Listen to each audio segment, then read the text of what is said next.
Hello friends, நம்ம channel இன்றைக்கி என்ன ரெசிபி பார்க்க போகிறோன்னு பார்த்தீங்கன்னா கருவாடு தொக்கு தான். கருவாடு தொக்குக்கு ஃபஸ்ட்டு வந்து வெதுப்பாக சுடுதண்ணி வச்சுக்கோங்க. அதில் குச்சி மீன் கருவாடு துண்டங்கருவாடு நான் எடுத்திருக்கேன். அதில் 10 நிமிஷம் ஊற வச்சுட்டு அதை சுத்தமாக வாஷ் பண்ணி எடுத்துக்கோங்க.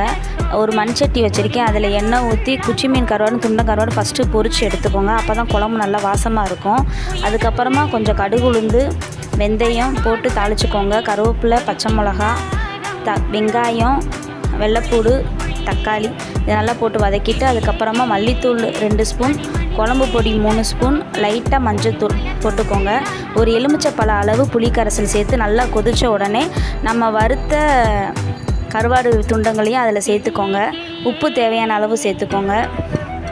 புரட்டாசி மாதம் பிறக்க போகுது. நான்வெஜ் இனி சாப்பிட முடியாது. இதுதான் நான் நேற்று வச்ச கடைசி கருவாடு தொக்கு. அதில் அப்படியே கொஞ்சம் மண் சட்டிலேயே சாதத்தை போட்டு பிசைஞ்சு சாப்பிட்டாச்சு ஃப்ரெண்ட்ஸ்.